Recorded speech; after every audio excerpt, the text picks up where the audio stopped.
Good evening, students. So, in last lecture, we discussed some theory and 2.10 and 2.11 solved example. Now, in this lecture, we discuss exercise question number 13 to question number 19. Okay. So, first question is question number 13. Okay. What is the wavelength of light emitted when the electron in hydrogen atom undergoes transition from a energy level with n is equal to 4 to energy level with n is equal to 2? Okay, this is the question number 13. Initial level is n is equal to 4, n is equal to 4, and final level is n is equal to 2. So formula is very easy, બરાબર. આપણે જે formula last લેક્ચરમાં કરી હતી same તે જ છે. Delta is equal to 2.18 into 10⁻⁻18 1/ni² minus 1/nf². So 2.18 into 10⁻⁻18 1/4², and final means 1/2². હવે અહીંયા એલસીએમ બી લઈ લેવાય, નહીં તો આપણે ક્રોસ મલ્ટીપ્લાય બી થાય. So 1/16 minus 1/2² means 1/4. આ 4 ક્રોસ આપણે કરી નાખીએ. 4 minus 16 upon 16 4s are 64. So here minus 12 upon 64. આ minus 12 upon 64 ને મલ્ટીપ્લાય કરી નાખો 2.18 into 10⁻⁻18 સાથે, અને ડિવાઈડ બાય 64 કરો તો આન્સર તમારો આવી જાય -4.0875. ઓકે, અને આ રીતે બી થઈ જાય, બરાબર. એલસીએમ બી લઈ લઈએ આપણે. 1/16 માઇનસ 1/4, બરાબર. તો આનો આપણે એલસીએમ કરીએ તો 16, અહીંયા 1 અને અહીંયા 16 લાવવા માટે 4 સાથે મલ્ટીપ્લાય કરીએ. Okay, so 1 - 4 means -3/16, and -3 multiplied by 2.18 into 10⁻⁻18 divided by 16. So answer is also -4.0875 into 10⁻⁻19 joule. Okay, so it is very easy. Delta E આપણને મળી ગયું. Now the second question is what is the wavelength? Wavelength તો આપણે જોઈએ જ છે. wavelength માટે delta E આપણે find out કર્યું, બરાબર ને. So lambda delta E is equal to hc by lambda. So lambda is equal to hc by delta E. So value of h 6.626 into 10⁻⁻34, that is Planck constant. C means 3 into 10⁻⁸ divided by 4.0875 into 10⁻⁻19. Here negative sign is neglected, so positive 4.0875. પોઝિટિવમાં તમારે delta ઇની value આપણે put કરવાની છે. સો -19 ઉપર જશે, +19 થશે. 19 + 8 27, -34 and +27, so it is 10⁻⁻7. So here 10⁻⁻7. Now answer is 4.8631 into 10⁻⁻7 meter. Okay, so 1 nanometer is equal to 10⁻⁹ meter. Then 4.86731 into 10⁻⁻7 meter is equal to how much nanometer? Okay, so 4.8631 into 10⁻⁻7 and multiply by 1 upon 10⁻⁹. આ ઉપર જશે, so 4.8631 into 10⁻⁷ plus 9. So it is 4.8631 into 10⁻². So 10⁻² means positive sign, so this value is multiplied by 100. So 486.31 nanometer. Very easy question. So in this question, first we calculate delta E, then after lambda. So it is exercise question number 13. Now we move towards the next question, that is exercise question number 14. It is very important question. Exercise question number 14. How much energy is required to ionize a hydrogen atom if the electrons occupy n is equal to 5th orbit? Ionize. Compare your answer with the ionization enthalpy of hydrogen atom. હવે આ ionization એન્થાલ્પીનો મતલબ શું છે? તો minimum energy required to remove electrons, આ એની definition છે. Minimum energy required to remove electron, it is called ionization enthalpy. So અહીંયા વાત એ છે કે આ સેન્ટર ઓફ ધ ન્યુક્લિયસ છે, આ n is equal to 1, n is equal two 2 એવી રીતે up to n is equal to 5 છે. Okay, how much energy is required to ionize a hydrogen atom if the electrons occupy n is equal to 5 means electron અહીંયા n is equal to 5 સ્ટેટમાં છે, આ n is equal to 1 છે. Okay, સો 5 માંથી એને આપણે કાં લઈ જવાનું છે? આયોનાઇઝ કરવાનું છે. આયોનાઇઝ મીન્સ હાઇડ્રોજન H+ માં ક્યારે કન્વર્ટ થાય? જ્યારે એ સેન્ટર ઓફ ધ ન્યુક્લિયસ સાથે એનું અટ્રેક્શન લેસ થઈ જાય, બરાબર, ઇન્ફિનિટિવ સ્ટેટમાં જતું, બરાબર. તો n ઇઝ ઇક્વલ ટુ 5 માંથી ઇલેક્ટ્રોન ક્યારે ફ્રી થાય? જ્યારે ઇન્ફિનિટિવ સ્ટેટમાં આવી જાય, n is equal to infinitive. So here initial level is n is equal to 5, but ionize means H+ માં કન્વર્ટ કરવા માટે એને ઇન્ફિનિટિવ સ્ટેટ પર લઈ જવું પડે, બરાબર. તો NF is equal to infinitive. આયોનાઇઝનો મતલબ H+ માં એને કન્વર્ટ કરવો હોય તો આપણે ઇન્ફિનિટિવ સ્ટેટ પર લઈ જઈએ તો ઇલેક્ટ્રોન ફ્રી થાય, તો એની વેલ્યુ પોઝિટિવ મળે. ઓકે, સો આ તો આપણી થિયરીમાં બી વાત હતી. આયોનાઇઝનો મતલબ છે ને ઇન્ફિનિટિવ સ્ટેટમાં. So delta E is equal to 2.18 into 10⁻⁻18 1/ni² means n is equal to 5 is given and infinitive, so 1/infinitive². So 2.18 into 10⁻18 and 1/5² એમ જ છે, 1/infinitive તો 0 જ થશે, એટલે એ ટર્મ્સને આપણે કન્સિડર નહીં કરીએ. સો 1/5² means 25. So 2.18 into 10⁻18 remaining term is 1/5², so 25. Now this value is divided by 25. So 8.72 into 10⁻20 joule per atom. First we obtain 0.0872 into 10⁻18. Now 2 step right side. So 8.72 into 10⁻20 joule per atom, that is IE5.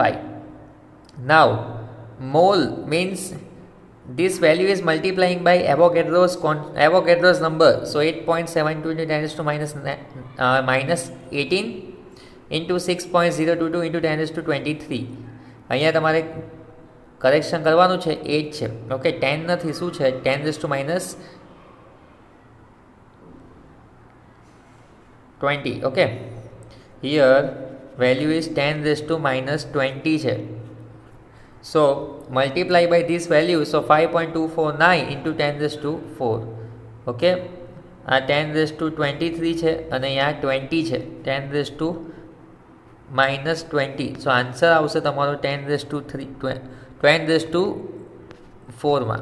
Okay, અહીંયા 3 આવશે, પછી 1 step તમે right side પર move કરો તો answer તો શું આવશે? 10⁻3. Okay, so now your answer with the ionization enthalpy of hydrogen atom. So here also આપણે કમ્પેર કરવાનું છે કે હાઇડ્રોજનના n ઇઝ ઇક્વલ ટુ 1 સ્ટેટમાંથી એને ઇન્ફાઇનાઇટ સ્ટેટ પર લઈ જાય ત્યારે એની વેલ્યુ કેટલી આવે? તો આપણે અહીંયા given value n is equal to 1, so initial value આપેલી છે 2.18 into 10⁻18 1/ni² minus 1/nf², same formula. So 1/1². Final given નથી, ઇન્ફિનિટિવ સ્ટેટમાં લઈ જવાનો છે, બરાબર. સો 1/∞². સો આ ટર્મ્સ તો નીકળી જ જાય, 1/1². સો એ તો 1 જ થાય, એટલે આ ટર્મ્સ તો નીકળી જ જવાનો. રિમેનિંગ વેલ્યુ કેટલી રહેશે? 2.18 into 10⁻18. Now this value is multiplied by Avogadro's number. So 6.022 into 10⁻23. આની સાથે તમે મલ્ટીપ્લાય કરો તો 23, સેમ 23 minus 18. સો આન્સર તમારો આવશે 10⁵. સો ફર્સ્ટ 10⁵, એને પછી કન્વર્ટ કરો તમે, 1 સ્ટેપ તમે રાઈટ સાઈડ પર મૂવ કરો તો 10⁴માં જશે, તો 1.3128 into 10⁴ જૂલ. ઓકે, આ તમે કેલ્સીમાં કેલ્ક્યુલેશન કરી શકો. નાવ કમ્પેરિઝન. સો અહીંયા ઇલેક્ટ્રોન્સ, બરાબર, સેન્ટર ઓફ ધ ન્યુક્લિયસ છે, બરાબર, એના સરાઉન્ડિંગ આ લાઇન્સ તમને ઓપ્ટેન થાય. So here n is equal to 1 and here n is equal to 5. So obvious છે n ઇઝ ઇક્વલ ટુ 1 ને સેન્ટર ઓફ ધ ન્યુક્લિયસ સાથે વધારે અટ્રેક્શન, ડિસ્ટન્સ લેસ છે. Attraction of centre of the nucleus is more attracted towards the n is equal to 1. Okay, n is equal to 1માં જે electron હશે એને centre of the nucleus સાથે વધારે attraction હશે. જ્યારે n ઇઝ ઇક્વલ ટુ 5માં હશે તેને સેન્ટર ઓફ ધ ન્યુક્લિયસ સાથે અટ્રેક્શન લેસ હશે, કેમ કે ડિસ્ટન્સ વધારે છે. સો ઇલેક્ટ્રોન્સને એનર્જી ક્યાં વધારે આપવી પડશે? ઇલેક્ટ્રોન્સને રિમૂવ કરવા માટે કયા સ્ટેટને વધારે એનર્જી આપવા પડે? n ઇઝ ઇક્વલ ટુ 1 સ્ટેટને વધારે એનર્જી આપવી પડશે. કોના કરતાં? n ઇઝ ઇક્વલ ટુ 5 કરતાં. Because n is equal to 5 તો ઓલરેડી દૂર જ છે. n is equal to 5 already બહાર જ છે ને, બરાબર ને? એટલે એને એનર્જી લેસ આપવી પડશે, એ તરત જ બહાર નીકળી જશે, બરાબર. સો n ઇઝ ઇક્વલ ટુ 1 નંબર્સને માં રહેલા ઇલેક્ટ્રોન્સને વધારે એનર્જી આપવી પડશે. સો અહીંયા આપણે કમ્પેરિઝન કરીએ. IE5 divided by IE1. IE5 તમારું ઓપ્ટેન વેલ્યુ કેટલી છે? 8.72. એવોગેડ્રોઝ મલ્ટીપ્લાય કર્યા પહેલાંની વેલ્યુ તમારે કરવાની છે 8.72 ઇન્ટુ 10⁻20 અને અહીંયા આવ્યું 2.18 ઇન્ટુ 10⁻18. આ બે વેલ્યુને તમારે ડિવાઈડ કરીએ. સો આન્સર 4.036. ઓકે, 10⁻18 ઉપર જશે, so 10⁻20 plus 18, so 10⁻2. So answer is 4.036 into 10⁻2. Answer is -2, 10⁻2. So this value divided by 100, માઇનસમાં છે એટલે ડિવાઈડ બાય 100 કરવાનું. પોઝિટિવ હશે તો મલ્ટીપ્લાય થશે. So answer is 0.04. Now IE5 and IE1. IE5 means 0.04 and this is 1.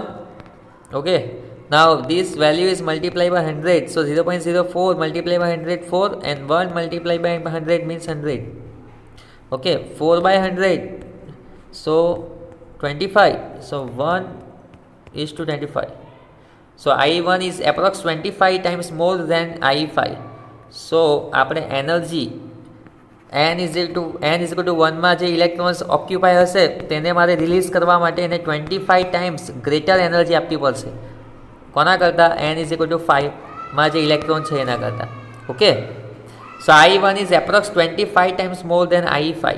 IE1 is approx 25 times more than IE5. Okay, it is very easy questions. So અહીંયા comparison તમારે જોઈ લેવાની, આ જ મેઇન છે. Now next one is question number 15. Exercise. What is the maximum number of emission lines when the excited electron of a hydrogen atom in n is equal to 6 drops to the ground state? Okay, આ તો બહુ easy question છે. 6માંથી, બરાબર, electrons એના ground સ્ટેટમાંથી 6 સ્ટેટમાં જાય, n is equal to 6માં પાછું એ બાઉન્સ બેક થાય નીચે, બરાબર. તો n is equal to 6 to n is equal to 1માં જાય છે. તો આના માટે એક ફોર્મ્યુલા છે n-1/2. સો nની બદલે 6 મૂકી દઈએ, 6 -1/2. So 5 6 30 divide by 2 means 15 lines. Okay, આ તમારો આન્સર આવી ગયો, 15 lines. Only 1 or 2 marks question છે. હવે આપણે આને બીજી રીતે બી સમજીએ. n ઇઝ ઇક્વલ ટુ 6 માંથી જાય છે 5 4 3 2 1. નાવ અહીંયા n ઇઝ ઇક્વલ ટુ 5 મળ્યું. So here n is equal to 5માંથી જાય છે 4 3 2 1. ઓકે, અહીંયા આપણને 4 મળ્યું. સો n ઇઝ ઇક્વલ ટુ 4માંથી જાય છે 3 2 1. ઓકે, અહીંયા 3. સો n ઇઝ ઇક્વલ ટુ 3માંથી જાય છે 2 and 1. હવે અહીંયા આપણને મળે છે 2. સો n is equal two 2 2 1. Okay, so here total, here 5 lines, here 4s, 5 plus 4 9 plus here 3 lines. So 12, here 2, so 14 and here 1, so 15. Total 15 lines are obtained. આ રીતે બી તમે કેલ્ક્યુલેશન કરી શકો. n is equal to 6 to 5 પછી જે first number આવે એનાથી આપણે પાછું અગેન સ્ટાર્ટ કરવાનું 5 4 3 2 1 પછી જે અગેન 4 નંબર આવે એનાથી સ્ટાર્ટ કરીએ. એ રીતે તમે કન્ટિન્યુઅસલી માઇનસમાં જાઓ તો આ રીતે તમને ટોટલ 15 લાઇન્સ ટ્રાન્ઝિશન્સ લાઇન્સ ઓબ્ટેન થાય. સો એક બહુ ઇઝી અને એકદમ શોર્ટ ટ્રિક ક્વેશ્ચન છે. Okay, so now we move towards the next question, that is exercise 16. Question number 16. The energy associated with the first orbit in hydrogen atom is minus 2.18 into 10 raised to minus 18. What is the energy associated with the fifth orbit? Okay, calculate the radius of Bohr's fifth orbit of hydrogen. Radius भी આપણે find કરવાની છે. So now En is equal to minus 2.18 into 10 raised to minus 18 divided by n square. Formula given જ છે આપણને. So n square means fifth orbit માટે find કરવાનું, so divided by 5 square. So 2.18 divided by 25. So answer is 0.0872 minus 0.0872 into 10 raised to minus 18. 2 step move કરી દઈએ તો 8.72 into 10 raised to minus 20. આ તમારો first answer. So radius, second question is radius of Bohr's fifth orbit. અહીંયા પણ આપણે fifth ઓર્બિટમાં જ find કરવાનું છે હાઇડ્રોજન માટે. ક્વેશ્ચન્સમાં હાઇડ્રોજન એટમ છે. સો હાઇડ્રોજનનો એટમિક નંબર આવે 1, Z is equal to 1. Okay, periodic ટેબલમાં હાઇડ્રોજન 1 નંબર પર આવે. સો ઝેડ એનો અહીંયા ઝેડ શું લઈ શકીએ આપણે 1. So R is equal to Rn is equal to 0.0529 nanometer divided by Z. આ ફોર્મ્યુલા આપણે લાસ્ટ લેક્ચરમાં બી જોઈ હતી. સો 0.0529 upon 1 and multiply by 5 square. Here n square means 5 square because question છે Bohr's fifth orbit. So 5 square 25. So 25 multiplied by 0.0529, answer is 1.3225 nanometer. Z is equal to 1 and n is equal to fifth orbit. So okay, so we move towards the next one is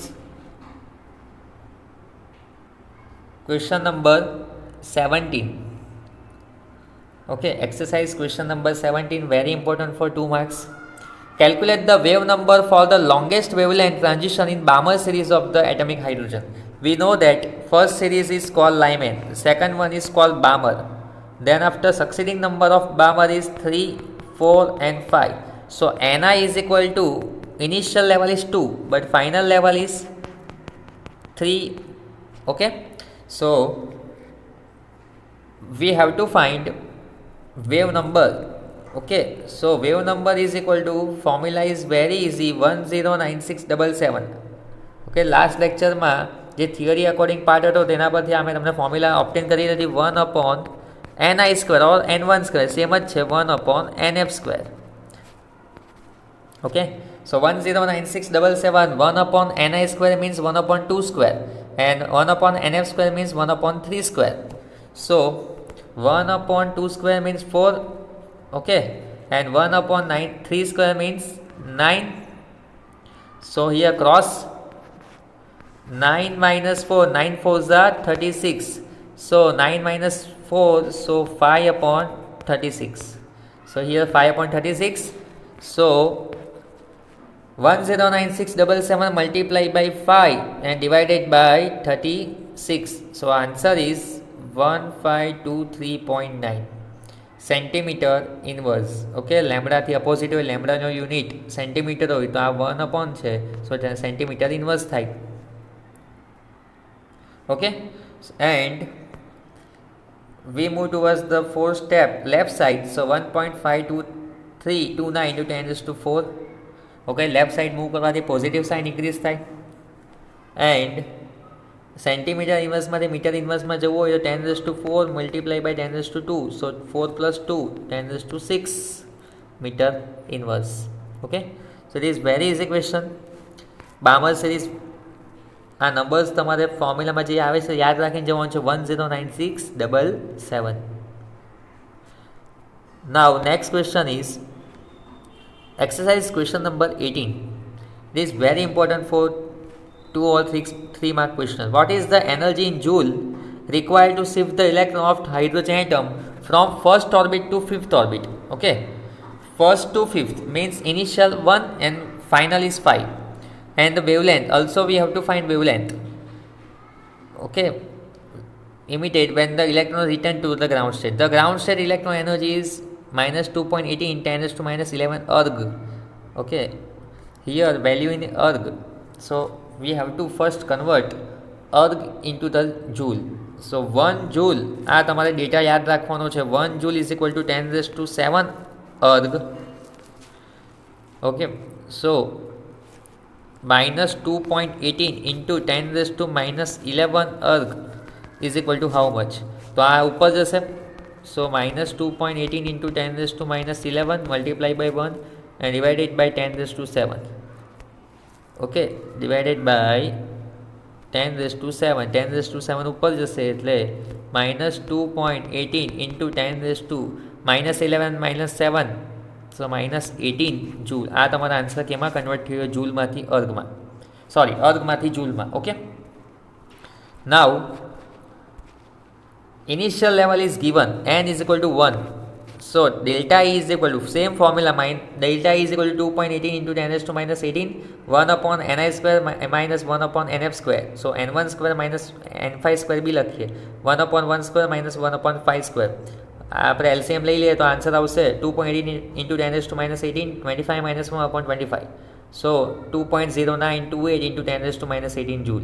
આ તો આપણે જે calculation કરીએ તે જ છે. હવે lambda, so delta E is equal to hc by lambda. So lambda is equal to hc by delta E. આ પણ આપણે સમ કર્યો છે ફર્સ્ટ 13 કે 14 નંબરનો સમ હતો, તે આ જ છે, સેમ જ છે. h 6.626 into 10 raised to minus 34. c ની વેલ્યુ આપણને ખબર છે 3 into 10 raised to 8 divided by delta E. So 2.0928 into 10 raised to minus 18. આ minus 18 ઉપર જાય તો plus 18. So 10 raised to 18 plus 8 અને minus 34.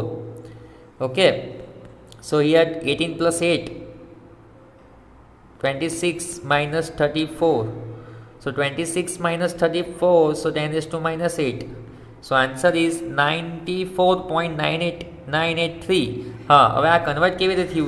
9.4983 into 10 raised to minus 8. One step આપણે રાઇટ સાઈડ મૂવ કરી દઈએ તો 94.983 into 10 raised to minus 9. So 10 raised to minus 9 is called nanometer. 1 nanometer is equal to 10 raised to minus 9 then. So answer આવી ગયો નેનોમીટરમાં, અને 94.98 round of કરી દઈએ તો આન્સર આવશે 95 નેનોમીટર. એપ્રોક્સ આન્સર શું આવશે? 95 nanometre. Okay,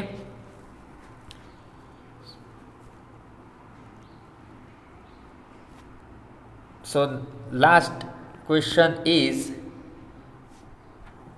exercise question number 19. Okay, 13 to 19 માં આ લાસ્ટ ક્વેશ્ચન છે. 19 numbers. The electron energy in hydrogen atom is given by, આ ફોર્મ્યુલા તમને ગિવન છે, બરાબર, વેલ્યુ ગિવન છે -2.18 into 10 raised to minus 18 divided by n square. Calculate the energy required to remove electron completely from n is equal to 2. means center of the nucleus, અહીંયા n is equal to 1 છે, આ n is equal to 2 માં ઇલેક્ટ્રોન્સને remove કરવા માટે કેટલી energy જોઈએ, બરાબર. What is the longest wavelength? Also we have to find longest wavelength. So here initial level is given. હવે n ઇઝ ઇક્વલ ટુ 2 માંથી આપણે ઇન્ફિનિટિવ સ્ટેટમાં રિમૂવ કરવાનો છે electrons, infinitive state. So ni here ni is 2. Okay, initial level is 2 but final level is infinitive. Okay, so delta E is equal to infinitive minus E2. E infinitive એટલે 0 જશે, એની value positive value હોય. સો 0 minus -2.18 into 10 raised to minus 18 divided by 2 square. Here n means 2. So answer in 0.545 into 10 raised to minus 18. One step move થઈ જાય 5.45 into 10 raised to minus 19 joule. Energy in joule. આપણે ground સ્ટેટમાંથી એટલે કે n is equal to 2 સ્ટેટમાંથી infinitive સ્ટેટમાં લઈ જવાનું છે, બરાબર. સો lambda is equal to hc by delta E. H means 6.626 into 10 raised to minus 34. C means 3 into 10 raised to 8 divided by delta E. જેમ તમે જે અત્યારે ફાઇન્ડ કર્યું તે, બરાબર. આ સમ કેમ ઇઝી છે? અહીંયા ઓલરેડી તમને ગિવન જ છે. એ ફોર્મ્યુલામાં ખાલી તમારે n સ્ક્વેર એટલે કે 2 સ્ક્વેર મૂકી દેવાનો છે. ઓકે, સો આન્સર તમારો આવશે એચની વેલ્યુ ગીવન છે, સી ગીવન છે, આપણને ખબર જ છે વેલ્યુ તો, અને ડેલ્ટા ઈ છે તમે આ ફાઇન્ડ આઉટ કર્યું તે બરાબર. -19 ઉપર જશે બરાબર. સો +19 10⁻+19 8 તો છે જ પ્લસમાં, સો +8 અને રિમેનિંગ ટર્મ છે 10⁻34. ઓકે, 19 + 8 સો 27 અને આ 34 27 - 34. સો હિયર 10⁻7. ઓકે, સો 3.6473 × 10⁻7 બરાબર મીટર ટુ સેન્ટીમીટરમાં કન્વર્ટ કરીએ તો 2 રિમૂવ કરી દે મને 2. સો ઇટ ઇઝ 3.64 એટલે +2 કરી દઈએ. સો 3.6473 × 10⁻7 +2. સો ઇટ ઇઝ 10⁻5 સેન્ટીમીટર. મીટરમાં રાખો તો પણ ચાલે, સેન્ટીમીટરમાં કન્વર્ટ કરી દેવો તો પણ આન્સર રાઈટ જ છે. સો in this lecture we discuss exercise question number 13 to 19, total 7 sum, and it is very important sum. If you have any query, then you can message me or call me. Okay, thank you.